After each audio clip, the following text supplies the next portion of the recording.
오늘 제1교회 재직 수련회를 통해서 여러분들을 만나 뵙게 돼서 반갑습니다. 제목도 읽어주셨죠, 그죠? 왜 우리는 관계에서 상처를 주고받는가? 좀 전에 표동철 안수 집사님 기도하실 때 제가 그 기도 중에 표현되어지는 내용들 중에 반복적으로 이렇게 표현하시는 부분이 있었는데 관계라는 표현을 하셨습니다. 관계. 그리고 사랑하게 해달라라는 말씀을 했습니다. 우리가 사랑하게 해달라라고 기도한다는 것은 뒤집어서 생각해 보면 잘 안 된다는 겁니다. 그렇죠. 나는 사랑을 주고 싶은데 관계에서 저 사람에게 사랑 대신에 상처를 줄 때가 있다는 겁니다. 내가 의도한 바가 아니라는 거죠. 또 나는 그 사람과의 관계에서 상처받고 싶지 않은데 관계를 맺어 나가고 관계가 깊어지다 보면 사랑받는다라는 느낌보다는 오히려 상처받는다라는 느낌이 우리에게 더 강렬하게 와닿을 때가 있습니다. 그래서 우리가 재직이 하나 되자 참 좋은 말이잖아요. 근데 하나 되자라고 외치면서 마음속에 싹 올라오는 게 뭔가 하면 너무 가까워지면 상처를 줄 텐데, 상처를 받을 텐데, 적당한 경계를 좀 지켜야 되는데, 이런 부분들이 생기는 거죠. 그래서 왜 우리는 관계에서 상처를 주고받는가? 사실은 제가 제목을 조금 더 이렇게 극적으로 썼다가 제목을 좀 바꿨습니다. 이렇게 완만하게. 원래 제가 쓰려고 했던 제목은 왜 우리는 서로를 물고 뜯는가? 근데 너무 좀 과격한 것 같아서 왜 우리는 관계에서 상처를 주고받는가? 그 해답을 그게 우리의 살아가면서 또 재직으로서 우리의 질문이라면 그 해답을 오늘 본문 중에 민수기 21장 9절의 말씀 모세가 놋뱀을 만들어 장대 위에 다니 뱀에게 물린 자가 놋뱀을 쳐다본 적 모두 살더라. 놋뱀을 쳐다본 적 모두 살더라. 여기에서 이 말씀에서 좀 해답을 찾아가 보려고 합니다. 어떤 권사님이 계셨는데 이 권사님은 밤에 자리에 이렇게 누우면 잠들기가 참 어렵습니다. 왜냐하면 침대에 이렇게 누워서 이리 뒤척 저리 뒤척 하다가 막 잠이 들려고 하는 시점이 있잖아요. 딱 잠이 들려고 하면 이 코끝에 타는 냄새가 나는 겁니다. 뭔가 불에 타는 듯한 냄새. 이 신경 쓰이잖아요. 그럼 벌떡 일어나는 거죠. 그래서 부엌으로 달려가 봐도 뭐 특별한 문제가 없어요. 자리에 다시 누워서 막 잠이 들려고 하면 또 역시 타는 냄새가 나는 겁니다. 그러니까 깊은 수면에 이르지를 못합니다. 잠들려고 하면 타는 냄새가 나니까. 근데 신기한 것은 낮에 피곤해서 한 번씩 같은 침대에 이렇게 누워서 잠을 잘 때는 아무렇지도 않아요. 유독 밤에 잠들려고 하면 막 잠드는 그 순간에 타는 냄새. 왜 그럴까? 왜 그럴까?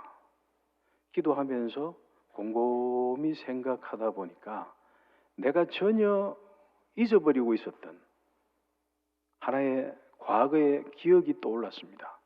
그것은 아주 어릴 적에 내가 밤에 잠자다가 집에 불이 난 적이 있는 겁니다.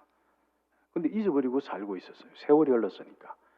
그때 내가 자고 있다가 집에 불이 나서 타는 냄새를 맡았고 그것을 기억으로 이 두뇌로 보면 이 변연계 쪽에 아주 힘들고 위험한 사건들은 변연계 쪽에 따로 저장하고 있다가 이렇게 자리에 누워서 아주 어릴 적에 잠들었던 그 순간과 비슷한 상황이 되어지니까 그 타는 냄새라고 하는 기억이 올라오는 거죠. 몸이 기억하는 겁니다. 고등학교 1학년 남학생이 있는데 이 학생은 학교에서 쉬는 시간에는 아주 활발하게 잘 움직입니다. 그런데 이제 수업 종이 치고 수업이 시작되잖아요. 선생님이 들어오시고 강의실에 문이 이렇게 닫히면 이 학생은 견디지를 못하는 겁니다. 조금 앉아 있다가는 튀어나가 버리는 겁니다. 이게 한 번만 있는 게 아니라 모든 수업에, 교실에 수업이 시작되어지고 문이 닫히면 견디지를 못해서 튀어나가 버리니까 친구들이 볼 때도 얘는 문제아로 보이고 선생님들이 볼 때도 얘는 문제아처럼 느껴지는 거죠. 그런데 이 아이가 똑같은 공간에 교실에 쉬는 시간은 괜찮고 수업만 시작하면 뛰어나갈 수밖에 없는 이 이슈, 이 문제가 생긴 게 어디서부터 출발되었는가?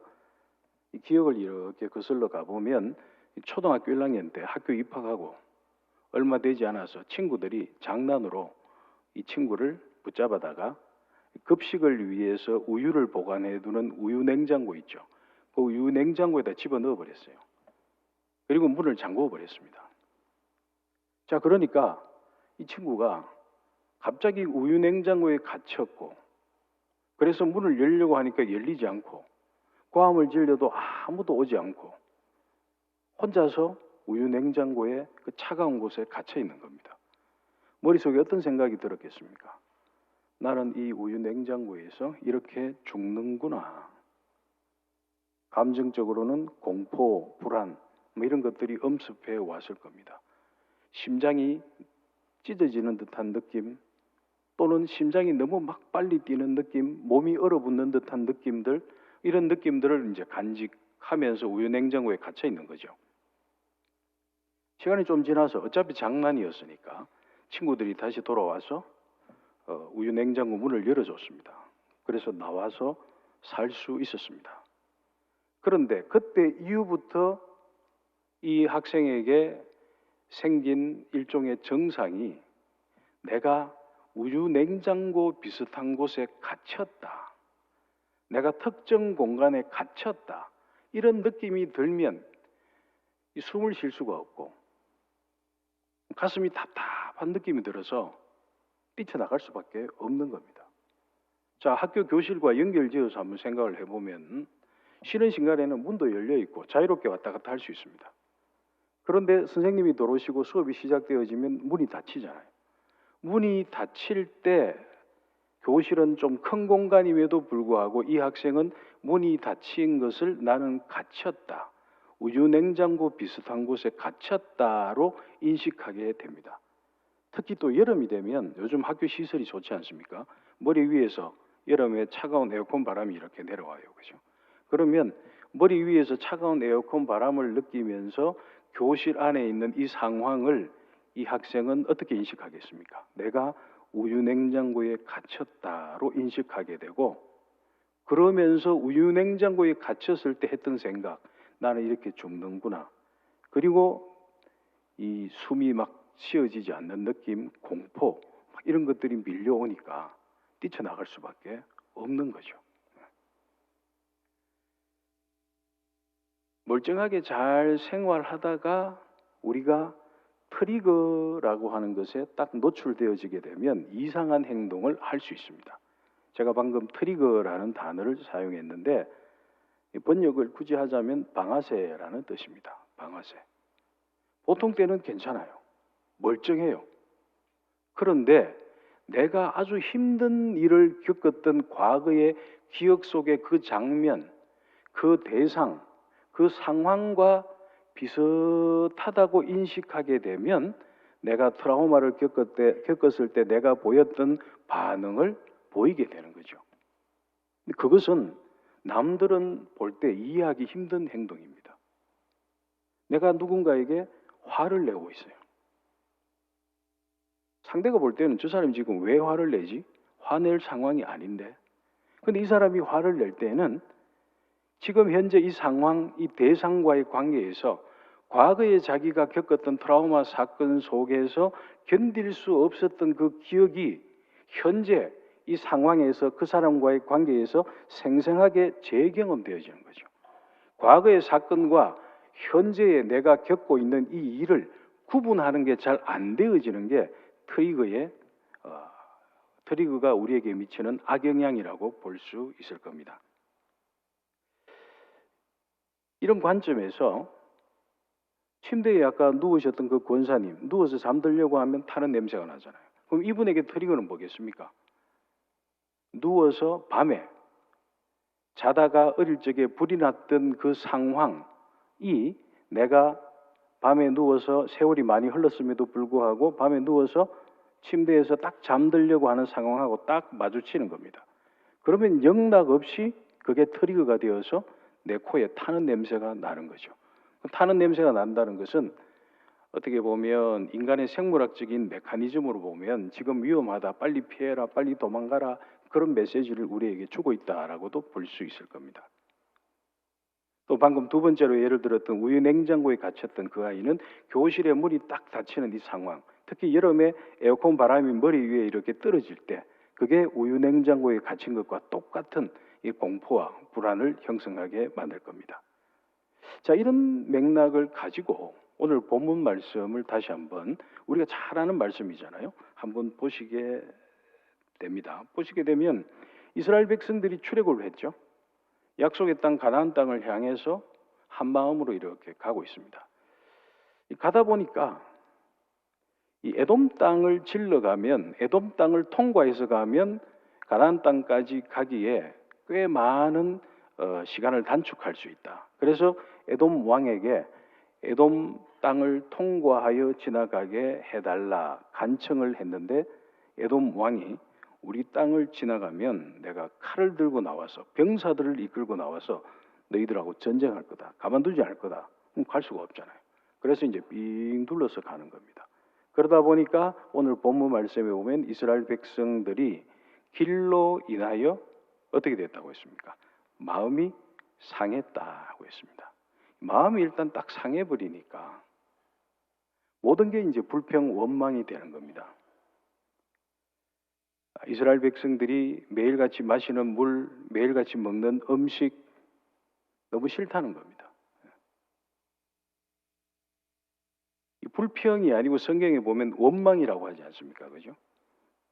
불평은 투덜투덜 하는 것일 수도 있죠. 혼자 하는 선에서 끝나는 게 불평이고 투덜투덜 되는 겁니다.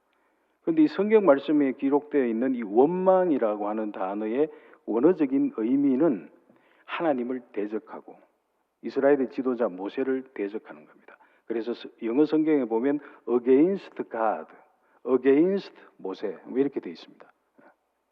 그러니까 하나님을 대적하고 이스라엘 백성의 지도자를 대적하고 그리고 아주 공격적인 표현을 하는 겁니다. 이게 원망입니다. 그리고 이 음식이 하잔타라고 하잖아요.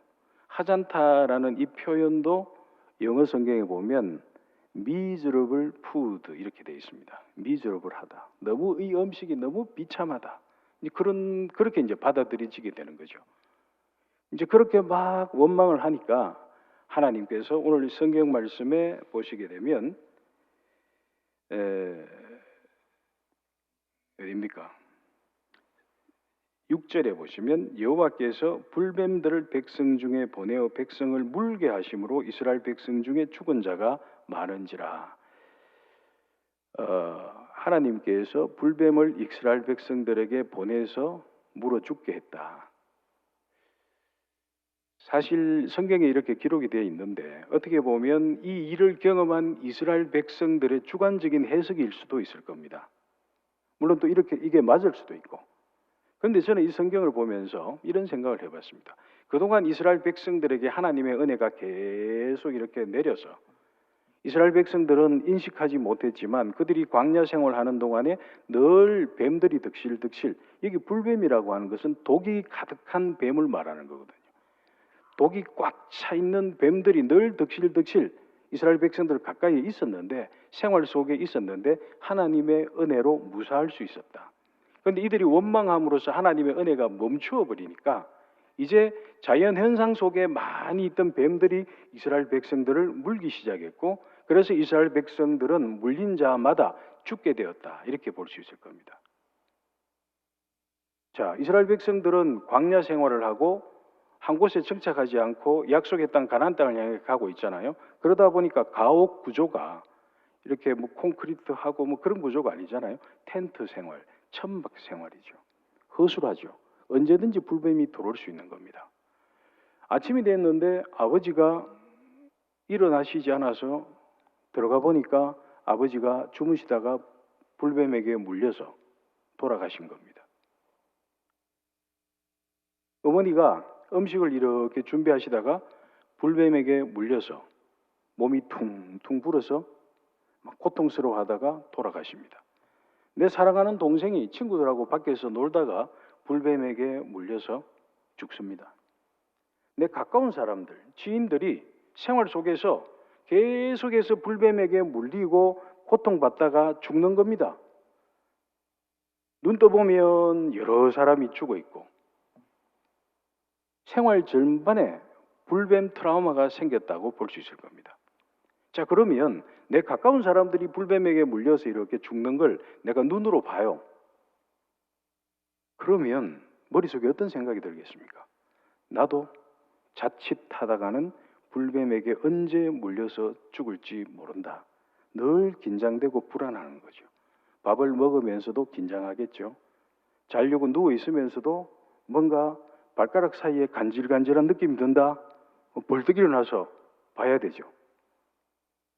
생활 전반에 언제 불뱀이 나를 공격할지, 길 가다가 나무 막대기 비슷한 걸 이렇게 딱 보면 머릿속에 어떤 생각이 들겠습니까? 저거 불뱀 아닌가? 그런 생각이 드는 거죠. 이게 이제 속담이 뭡니까? 자라보고 놀란 가슴, 소뚜껑 보고도 놀란다는 겁니다. 이 불뱀 트라우마입니다. 사실은 우리는 생활 속에서 하나님 앞에 살아간다는 마음, 하나님을 두려워하면서 살아가야 되는데 이스라엘 백성들은 어느 순간부터인가 불뱀을 두려워하며 살고 있는 겁니다. 불뱀 트라우마가 생겨버리니까 불뱀이 생활 전반을 칭칭 휘감고 있다, 이렇게 볼 수 있을 겁니다.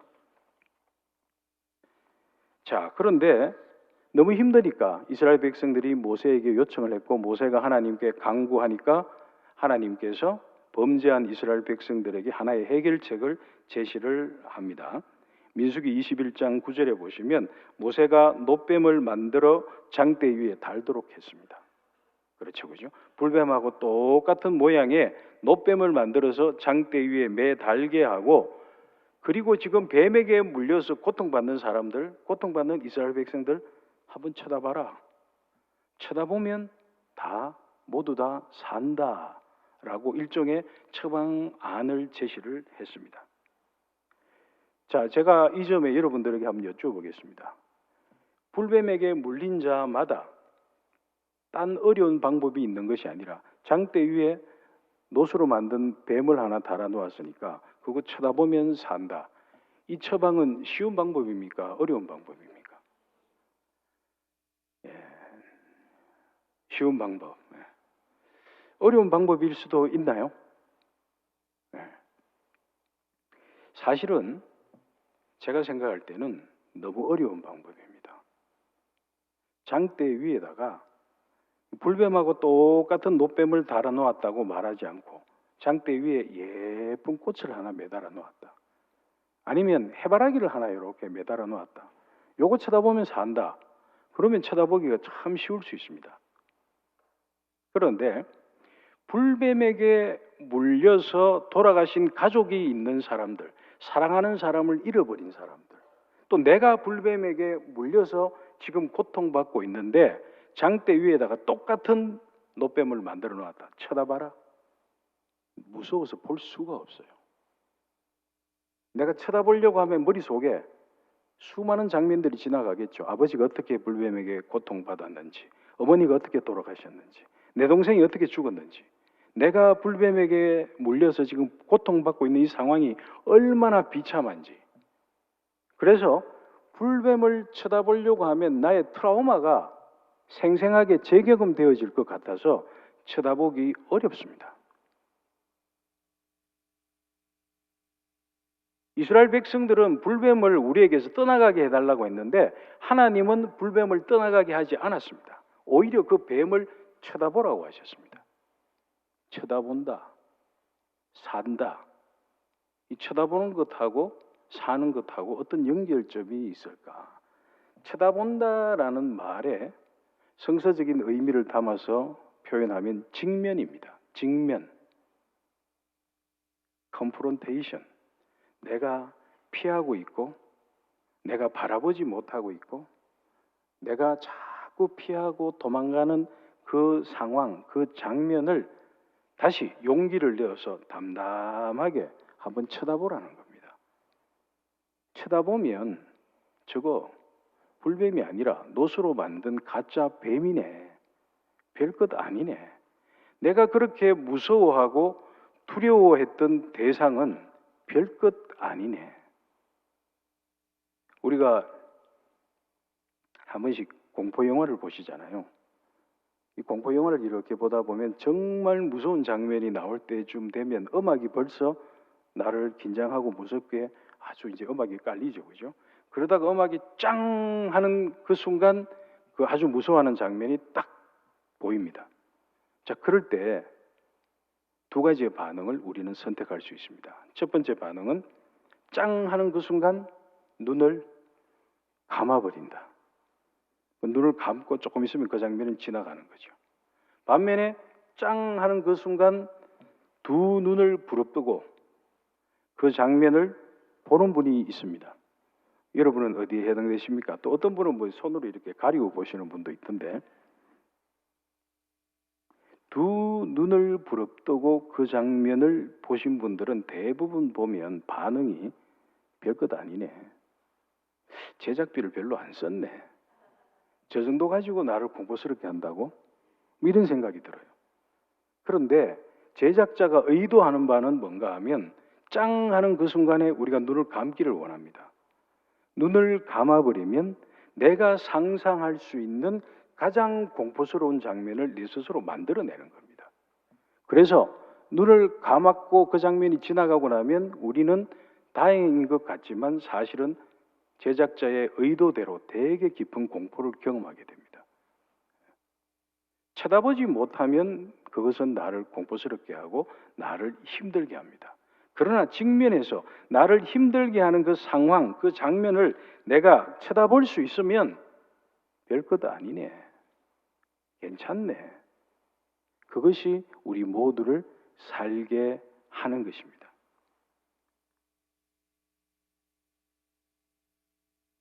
열왕기 하에 보면 열왕기하 18장에 보시면 유다 왕 아하스의 아들 히스기야 왕 이야기가 나옵니다. 이 히스기야가 25세 때 왕이 되어서 29년간 예루살렘을 통치를 했습니다. 사실 이스라엘 백성들이 이 모세가 노수로 만든 이 뱀 출애굽해서 가나안 땅에 갈 때 가지고 갔습니다. 그리고 가나안 땅에 정착 생활을 하면서 산당을 만들어서 모세가 만든 놋뱀을 섬겼습니다. 그런데 이 히스기야 왕이 했던 많은 치적들 중에 이스라엘 백성들이 섬기고 있던 아세라 목상을 깨트려버리고 산당을 제거하고 온갖 가지의 그 우상을 다 부수어버립니다. 일종의 종교개혁을 했습니다. 그러면서 모세가 만든 그 놋뱀도 깨트려버립니다. 그러면서 이 깨어진 놋뱀을 향해서 히스기야 왕이 너후스단이라고 했습니다. 의미는 놋조각이라는 겁니다. 당신들이 지금까지 하나님같이 섬기고 있는 이거 뭐라고? 이 놋조각이라고. 아무것도 아니라고. 왜 이걸 섬기고 왜 이걸 두려워하냐? 왜 이걸 산당에서 모시냐? 당신들이 두려워해야 될 대상은 살아계신 하나님이시다. 히스기야 왕이 이제 그렇게 선포하고 있습니다. 우리의 삶을 칭칭 감고 있는 것, 사실은 내가 하나님의 자녀가 된 관점에서 다시 바라보면, 쳐다보면 별것 아닐 수 있습니다.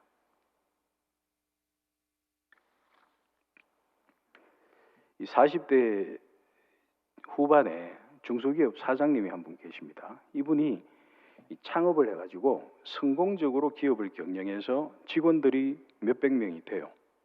그리고 자기가 창업했을 때 함께 했던 분들 가운데 이제 세월이 흘러서 연세가 지긋한 분들, 자기에게 형님뻘 되는 분들, 또 아버지뻘 되는 분들을 이제 이사로 이렇게 또는 중력으로 회사에 모셨습니다. 이분들에게 극진하게 대접을 참 잘했습니다. 이 중소기업 사장님이. 근데 한 번씩 이 이사님들이 이 사장님에게 직언을 할 때가 있습니다. 경영을 이렇게 좀 해주셨으면 좋겠습니다. 회사 방침을 이렇게 좀 바꾸어 주셨습니다. 그 진심으로 사랑하는 마음으로 하는 거죠. 그런데 이 연세 지긋한 분들이 이 아버지 뻘 되는 분들, 큰형님 뻘 되는 분들이 이렇게 직언을 하면 이 사장님이 견디지를 못하는 겁니다. 속에서 뭔가가 부글부글 끓어오르면서 막 분노가 치밀어 오르는 겁니다. 고함을 질러요. 심할 때는 물건을 집어 던지기도 합니다. 그러면서 그 직언을 이렇게 들으면서, 조언을 들으면서 또는 충고를 이렇게 들으면서 머릿속에 드는 생각이, 저분이 나를 무시한다, 나를 함부로 대한다. 그러면서 정서적으로는 비참하고 화가 나고, 당신이 뭘 아는데 내한테 충고를 해. 비참하고 화가 나고 억울하고. 이제 그러다 보니까 벌써 몇 분이 이렇게 직언을 했는데 관계가 자꾸 깨지는 겁니다. 직언하고 나면. 그러다 보니 자기 주변에 가깝게 지냈던 분들이 직언했다가 오히려 안 받아들이고 막 물건을 집어 던져버리고 고함 지르고 화내고 이러니까 그분들이 이제 한 분 한 분 떠나는 거죠. 그래서 이분이 뭔가 나한테 문제가 있다, 이 사장님이. 이러다가는 내 가까운 사람들 다 떠나겠다. 그래서 상담을 좀 받으셨습니다. 그리고 새벽마다 기도 시간에 이분이 기도 제목을, 내가 왜 이렇게 이 분노 감정이 생기는지 하나님 알게 해주세요, 기도를 했습니다. 그렇다고 해서 이분이 분노 조절 장애도 아니에요. 가족들하고 가까운 사람하고 다 잘 지냅니다. 유독 연세 드신 분들이 자기에게 충고하면 못 견디는 겁니다. 자, 이분이 상담하다가 머릿속에 떠오른 아주 어릴 적의 사건이 있었습니다. 자기가 한 7살, 8살 때쯤 아침 식사 자리에서 아버지, 어머니 그리고 이제 이 사장님 어릴 적에 같이 식사를 하고 있었습니다. 하다가 물컵이 옆에 있었는데 실수로 물컵을 툭 쳤어요. 그러니까 이 물컵이 바닥에 떨어지면서 깨져버렸습니다. 그랬더니 아버지가 식사하시다가 물컵이 딱 깨지니까 벌떡 일어나가지고는 달려와서 이분의 뺨을 때렸습니다. 7살, 8살 때인데. 자, 뺨을 탁 맞고 고개가 돌아갔겠죠. 그러면서 머릿속에 제일 먼저 떠올랐던 생각이 뭘까요? 나는 아빠한테 물컵보다 못한 사람이네. 아빠한테 나보다도 물컵이 더 중요하네. 나는 아빠한테 무가치한 사람이네. 나는 중요하지 않은 사람이네. 그 비참하고 화가 나고 억울하고 가슴이 답답하고 숨이 잘 안 쉬어지는 겁니다. 그때 그 기억이 갑자기 떠올랐습니다. 그러면서 이분이 상담하고 또 기도하면서 깨달은 게 있어요. 뭔가 하면 그 연세 드신 그 이사님들이 자기에게 직언하는 거, 그거하고 아빠가 내 뺨을 때리는 것하고 나는 지금 똑같은 걸로 지금 인식하고 있구나. 이사님들이 나한테 직언하고 충고하는 것은 나를 무시하고 나를 별것 아닌 존재로 대하는 것이 아니라 그냥 나를 사랑해서 또 이 회사가 발전하도록 하기 위해서 솔직한 마음을 나누는 건데, 나는 아빠가 어릴 적에 물컵 하나 깨뜨렸다고 내 뺨을 때린 것과 똑같은 것으로 내가 해석하다 보니까 아빠 뺨을 맞았을 때 비참하고 화가 나고 억울했던 것, 가슴이 답답했던 것, 숨이 안 쉬어졌던 것, 이 경험을 회사의 중력들이 나한테, 특히 연세 드신 분들이 이야기할 때 똑같이 경험하고 있구나. 지금 아빠가 내 뺨을 때렸던 거하고 현재 회사의 중력 또는 이사분들이 나한테 직언하는 것은 다르다. 이걸 이제 구분하기 시작했습니다. 그러니까 훨씬 이제 감정이 편안해지는 이제 그런 경험을 하게 되었습니다. 에베소서 4장 22절에서 23절에도 너무 잘 아는 말씀이 나옵니다. 유혹의 욕심을 따라 썩어져가는 구습을 쫓는 무엇을 벗어버리라고 했습니까? 옛사람, 옛자 올드 셀프를 벗어버리고 하나님을 따라 의와 진리의 거룩함으로 지으심을 받은 새 사람을 입어라. 뉴 셀프입니다. 우리는 예수 그리스도를 믿고 변화되었어요. 더 이상 과거에 상처받은 과거에 살아가는 사람들이 아니라 예수를 믿고 새로운 사람으로 새로운 선택을 하며 예수 그리스도의 도움을 받으며 살아갈 수 있는 사람입니다. 그런데 아직도 한 번씩 나도 알아채지 못한 상태에서 트리거에 노출될 때마다 과거에 내가 했던 그 방식 그대로 반응하다 보니 나도 알지 못하는 상태에서 상대에게 상처를 줄 수 있고 때로는 상대의 의도와는 상관없이 내가 상처를 받으면서 우리가 살아갈 때가 있음을 우리는 고백하게 됩니다. 히브리서 12장 15절에 이런 말씀이 있습니다. 썬뿌리가 나서 많은 사람이 이로 말미암아 더럽힘을 받지 않게 하라. 썬뿌리가 나서 많은 사람이 이로 말미암아 더럽힘을 받지 않게 하라. 우리 모두 다 썬뿌리가 있죠. 성장 과정 속에서 죄인이니까.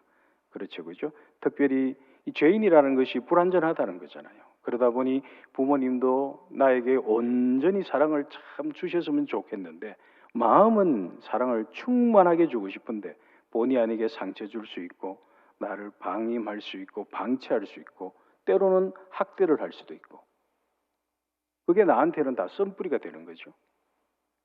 그런데 이 썬뿌리가 작동하게 되면 나한테는 부정적인 감정이 생깁니다. 그 부정적인 감정의 대표적인 게 원망입니다.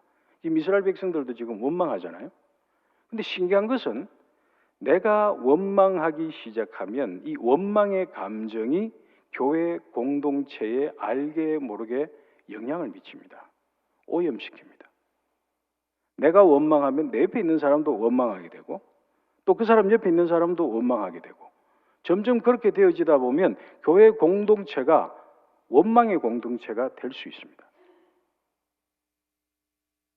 내가 분노하잖아요. 교회에 와서 막 분노해요. 그러면 내 옆에 있는 사람도 분노하게 되고 또 그 사람 옆에 있는 사람도 분노하게 됩니다. 가족도 마찬가지겠죠. 내가 무기력하고 무능한 낮은 자존감으로 막 힘들어하잖아요. 그럼 내 가족들도 같이 힘들어요. 내 배우자도 힘들어하고 내 자녀들도 힘들어하고 나와 관계 맺는 교회 공동체 사람들도 힘들어합니다. 이 감정이라고 하는 것은 교회 공동체, 가족 공동체를 오염시킬 수 있습니다. 물론 교회는 상처 없는 사람들이 모인 공동체가 아니죠. 교회는 상처 없는 사람들이 모인 공동체는 아니지만 적어도 교회는 상처를 다루는 방식이 건강해야 합니다. 재직들은 옳은 사람들은 아닐 겁니다. 그러나 트리거에 노출되었을 때, 과거에 내가 힘들어했던 그 상황에 노출되었을 때, 그 사람에게 노출되었을 때 내 반응을 점검해서 새로운 반응을 선택할 수 있는 힘을 가지고 있는 사람이 이 제일교회에 재직이 되어야 할 겁니다. 제가 한번 여쭤보겠습니다. 한 3가지 정도 제가 한 질문을 던져보겠습니다. 대답은 안 하셔도 됩니다. 그냥 생각만 한번 해보십시오.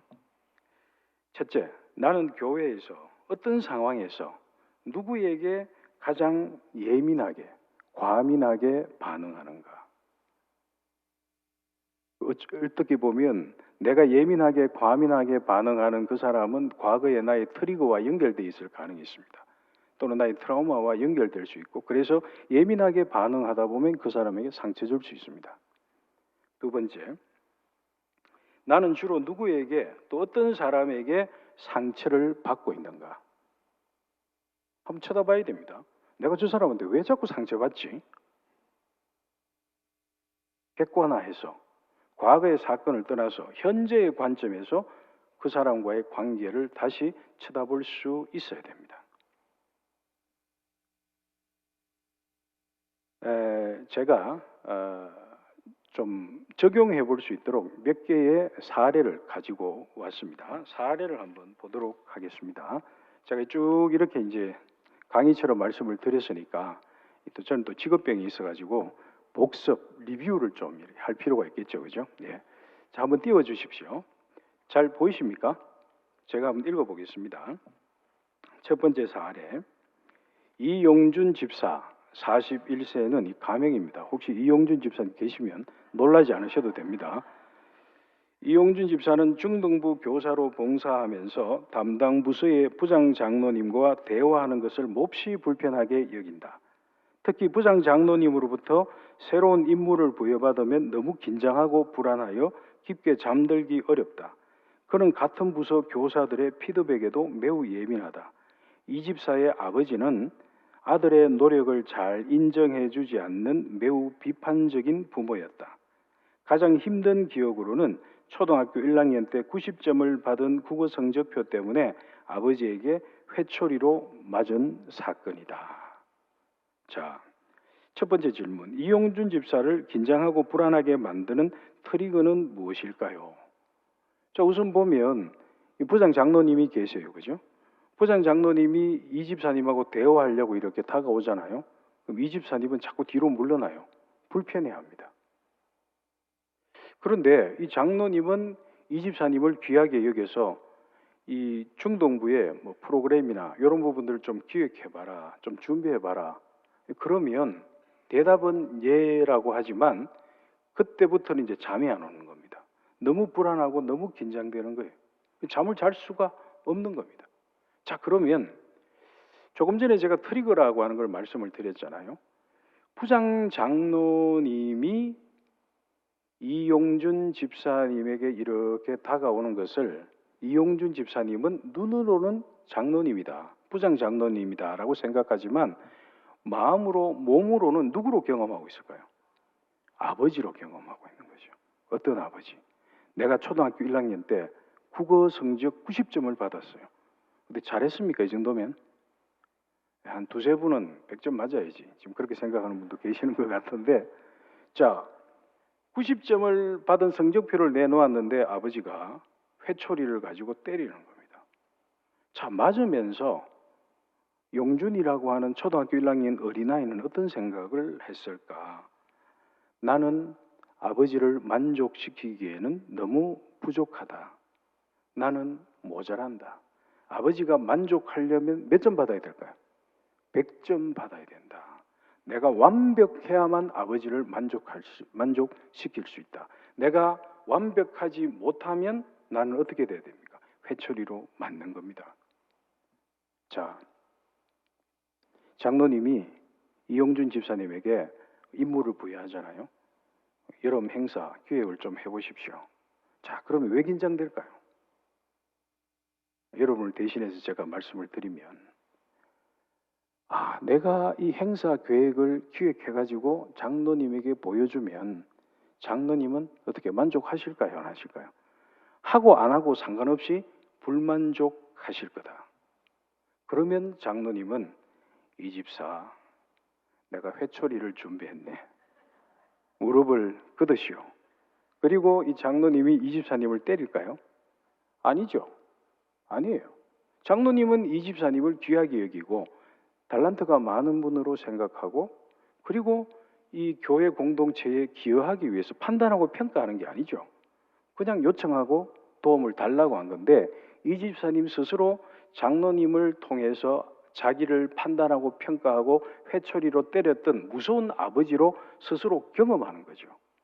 그러다 보니까 장로님의 의도와는 상관없이 이 집사님은 자꾸 상처받는 겁니다. 다가오면 자꾸 피하는 거죠. 그렇죠, 그죠? 자, 그러면 이 집사님이 앞으로 안전하고 평안한 교회 학교 봉사를 위해 쳐다보고 알아야 할 사실은 뭘까? 아버지하고 장로님하고는 다르다.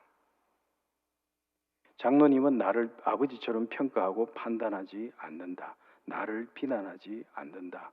내가 가지고 있는 달란트를 교회 학교를 위해서 공유하기를 원하신다. 그 다음에 제일 중요한 것, 장로님은 절대 회초리를 사용하지 않을 거고, 만약에 회초리를 들고 오시면 근데 맞아요? 왜 때려요? 얼마든지 이야기하고 나는 힘이 있죠, 그죠? 어른이 됐죠. 아빠가 초등학교 1학년 때 때릴 때 나는 힘이 없어서 아버지가 부당하게 때리더라도 맞을 수밖에 없어요. 그러나 나는 지금 어른이 됐습니다. 힘이 있죠. 얼마든지 나는 맞을 수도 있고 안 맞을 수도 있고 내가 선택할 수 있는 거죠. 그렇죠. 그걸 알아야 되는 거죠. 자, 두 번째 사례 한번 볼까요? 자, 김영숙 권사님 57세입니다. 여기 계신 분 아닙니다. 자, 이건 제가 그냥 가명으로 제가 만든 겁니다. 자, 김영숙 권사님 계시면 긴장하지 마십시오. 자, 김영숙 권사님은 집안 일부터 교회 일까지 모든 일을 자기 방식대로 해야 한다. 그녀는 이것이 자신과 사람들과의 관계에 문제가 된다는 것을 잘 알고 있다. 그녀는 항상 모든 것을 통제해야 하는 자신의 욕구 때문에 성도들과 갈등이 생겨 여러 차례 교회를 옮겨야 했다. 지난번 다녔던 교회는 안정적이고 정이 많이 들었던 교회였는데 여전도의 행사를 준비하며 다른 회원들과 갈등이 생겨 그 교회를 떠나야만 했다. 그녀의 아동기는 언제나 혼란스럽고 예측할 수 없었다. 김 권사의 아버지는 알코올 중독자였다. 그녀가 초등학교 4학년 때 학교를 마치고 집에 돌아왔을 때 바닥에 피투성이가 되어 쓰러져 있는 그녀의 아버지를 발견한 끔찍한 기억이 있다. 자, 아버지가 알코올 중독이니까 어머니가 생계를 책임져야 되잖아요. 그래서 이 영숙이한테 어릴 적부터 어머니는 공장에 일하러 가면서 영숙이한테 항상 하시는 말씀이 너 학교 마치면 집에 와야 된다. 학교 마치면 집에 와서 아빠 옆에 딱 붙어 있어야 된다. 안 그러면 아빠한테 무슨 일이 생길지 모른다. 자, 그런데 어느 날은 학교 수업 마치고 집에 가려고 하니까 짝꿍이 30분만 놀다 가자고 이야기하는 겁니다. 안 된다, 나 가야 된다. 30분만. 그래서 30분 딱 같이 놀았어요. 놀고 이제 막 열심히 뛰어서 집에 와서 현관문을 딱 열었습니다. 현관문을 여니까 술 냄새가 진동을 합니다. 안으로 들어와 보니까 술병이 깨어졌는지 또 깨어진 그 술병에 아빠 몸이 베였는지 아빠는 피투성이가 된 채 쓰러져 있습니다. 자, 그 장면. 그게 항상 생활 속에서 어른이 되고 난 다음에도 한 번씩 머릿속에 번쩍번쩍 떠오르는 겁니다. 자, 이 사건 누구 책임입니까? 누구 잘못입니까? 영숙이 잘못입니까? 아닌가요? 굳이 잘못을 따진다면 이건 영숙이 잘못 아니죠. 그렇죠, 그죠? 그 책임은 누구한테 있는 겁니까? 어른인 아빠한테 있는 거죠. 그 책임은 부모에게 있는 거지. 어린아이가 그 아빠의 부모처럼 알코올 중독인 아빠를 돌봐야 될 책임은 없죠. 그런데 문제는 뭡니까? 영숙이는 아빠가 피투성이가 되어서 쓰러져 있는 이 장면 머릿속에 계속 반복해서 어른이 되고 난 다음에도 떠오르면서 어떤 생각을 하는가 하면 내 잘못이다. 내 책임이다. 내가 30분만 일찍 집에 왔더라면 친구들하고 같이 어울려 놀지 않고 조금만 일찍 집에 왔더라면 이런 일이 일어나지 않았을 텐데 내 잘못이다. 내 책임이다. 그게 너무 큰 겁니다. 그 생각을 하고 있다 보니까 어른이 되고 난 다음에도 항상 매사에 모든 일을 할 때마다 내 책임이라는 생각이 너무 강한 거예요. 그러다 보니까 이분의 입장에서는 내 잘못이 되지 않도록 하기 위해서 그러려면 내가 최선을 다해야 되고 그러다 보니까 모든 상황을 가족부터 그리고 교회의 성도들까지 여전도의 회원들까지 다 내가 챙기고 다 내 책임이 안 되도록 예를 쓰는데 가까이 함께 하고 있는 사람들이 느낄 때는 뭐라고 느낍니까? 나를 통제한다. 우리를 너무 통제한다. 자기가 뭔데 우리를 통제해? 갈등이 생길 수밖에 없는 겁니다. 자, 그래서 이 김영숙 권사님하고 관계를 맺고 있는 분들은 김영숙 권사님이 통제하고 있는 그것만 바라보지 말고 뭘 보아야 될까요? 이분의 삶의 사연을 들여다볼 필요가 있습니다. 이렇게까지 끊임없이 통제하고 있는 것은 과거의 기억 속에 아빠가 피투성이가 되어서 쓰러져 있는 것은 내 잘못이다, 내 책임이다. 내가 조금만 더 열심히 했더라면, 조금만 더 일찍 왔더라면, 이 생각이 항상 작동하고 있기 때문에 교회에서 일할 때도 항상 이런 마음으로 하다 보니까 사람들이 볼 때는 꼰대 같고 과도하게 고집을 부리는 것 같고 그런 거죠. 그렇죠, 그죠? 그러면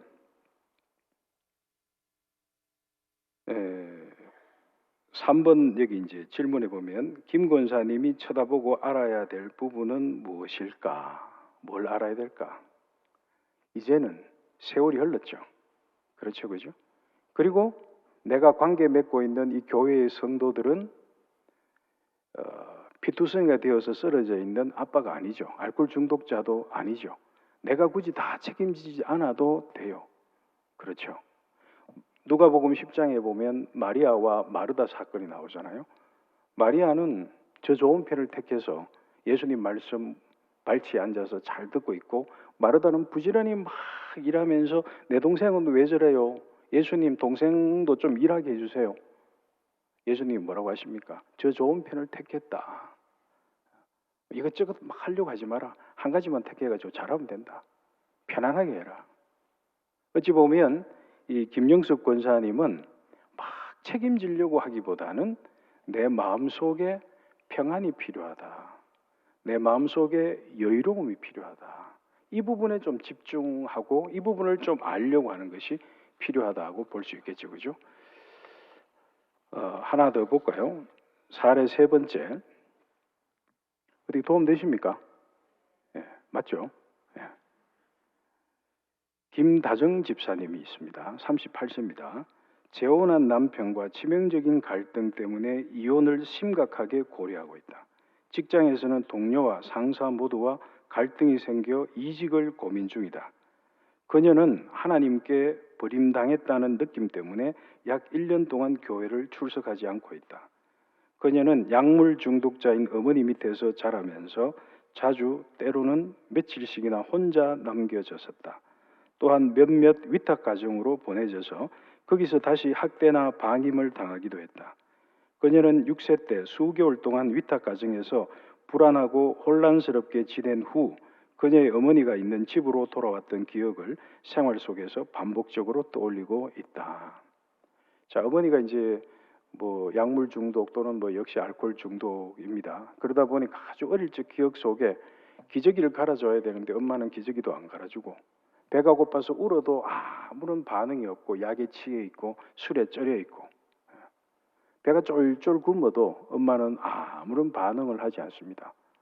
방임, 방치, 학대죠. 그러니까 이제 주변에서 신고가 들어가서 이 엄마는 이 아이를 감당할 능력이 없다. 그래서 위탁 가정으로 보내졌습니다. 그런데 위탁 가정에서 이 아이를 맡아가지고 좀 잘 돌봐야 되는데 이 위탁 가정도 이 아이를 제대로 돌보지 못한 겁니다. 학대, 방임, 방치, 심지어 폭력까지 있었습니다. 그러다 보니까 이제 나중에 알고 신고가 들어가서 역시 이 아이가 이제 원래 다시 어머니가 있는 집으로 돌아오게 됩니다. 근데 이제 엄마가 사회복지사 차를 타고 이 아이가 이제 엄마가 있는 집으로 이렇게 오는데 엄마가 밖에 나와 있는데 몸이 흔들흔들하고 있습니다. 자, 어릴 적부터 자기 기억 속에 엄마는 나를 돌봐주지 않았어요. 위탁 가정에서도 나를 아주 힘들게 만들었습니다. 그리고 다시 엄마에게 돌아왔습니다. 자, 이분이 그렇게 성장해서 한번 이혼을 하고 재혼을 했는데 지금도 남편하고 갈등이 생겨서 또 이혼을 고민하고 있습니다. 직장에서는 동료들 또 직장 상사와 갈등이 계속 생깁니다. 자, 이런 지금 이분이 경험하고 있는 이 불편한 이 상황들 아동기 기억과 연결지어서 생각해 볼 수 있겠죠. 엄마가 나를 돌봐주지 않았을 때 엄마는 술에 쩔여서 약에 쩔여서 내가 울어도 그대로 방치해 두었다.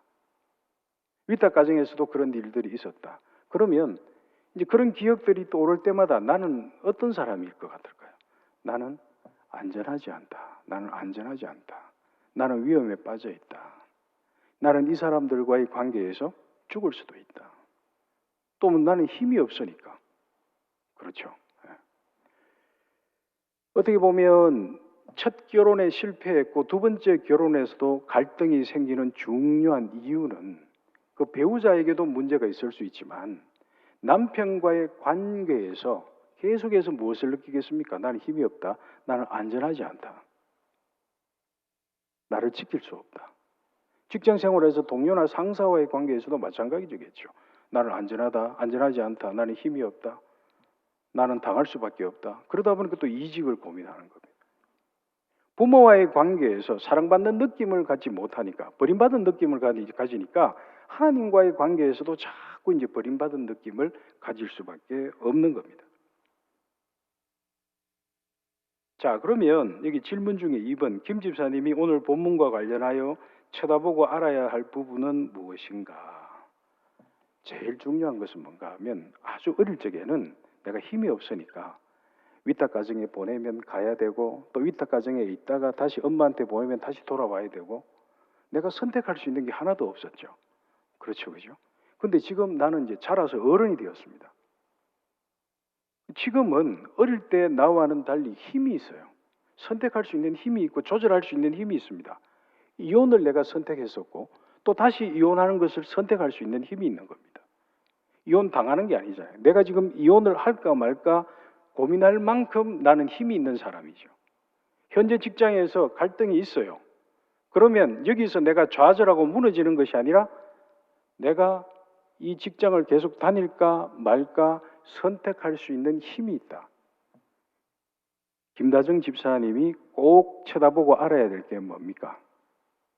나는 이제 힘이 있다. 이제는 어린아이가 아니다. 옛날에 그때와 지금의 나는 상황이 다르고 조건이 다르다. 나는 충분히 선택할 수 있다. 이 부분을 알고 나면 훨씬 더 이 정서적인 고통에서 편안해지실 수 있을 겁니다. 하나가 더 남아 있지만 사례가 하나 더 남아 있지만 또 시간 관계상 또 여러분 또 공동 의회도 하셔야 되죠, 그죠? 그래서 여기까지 제가 말씀을 드리도록 하겠습니다. 좀 정리를 해보면 이스라엘 백성들은 불뱀을 떠나가게 해달라고 기도했지만 하나님께서는 불뱀을 떠나가게 하는 것이 아니라 그 뱀을 바라보게 하심으로써 이스라엘 백성들을 살리셨습니다. 내가 자꾸 피하고 회피하고 그게 정답이 아니라 내가 불편해하는 것, 기도하는 가운데 명상하는 가운데 곰곰이 여러분들이 왜 내가 이 사람을 힘들어하는가, 왜 나는 저 사람에게 상처 줄 수밖에 없는가 쳐다볼 수 있기를 바랍니다. 돌아볼 수 있기를 바랍니다. 과거에 어떤 힘들었던 기억이 현재 이 사람과의 관계에서 방해 요소로 작동하고 있는가 돌아보고 성찰하고 또 기도하며 우리가 2026년 이 하나님의 말씀 안에서 다시 회복하고 살아나실 수 있기를 간절히 소망합니다. 기도드리겠습니다. 아버지 하나님, 은혜를 감사합니다. 독이 가득 찬 뱀에게 물린 것처럼 때로는 내가 제대로 기능이 안 될 때가 있습니다. 재직에 귀한 직분을 맡았는데 힘들 때가 있습니다. 하나님, 우리를 살려주시고 내가 왜 이렇게 힘든지 나의 살아온 삶의 여정들을 돌아보게 하시고 이제 더 이상은 옛자에 묶여 살지 않고 예수 그리스도를 믿고 거듭나서 새로운 자아로 새로운 사람으로 하나님의 은혜로 살아가고 있음을 우리가 깨닫게 하여 주시옵소서. 재직들이 모두 살아나서 하나님의 일을 향해 다 함께 합력하게 하여 주시고 함께 했을 때 서로가 서로에게 사랑스러움을 느끼게 하여 주시옵소서. 우리 주 예수 그리스도 이름으로 기도드리옵나이다. 아멘.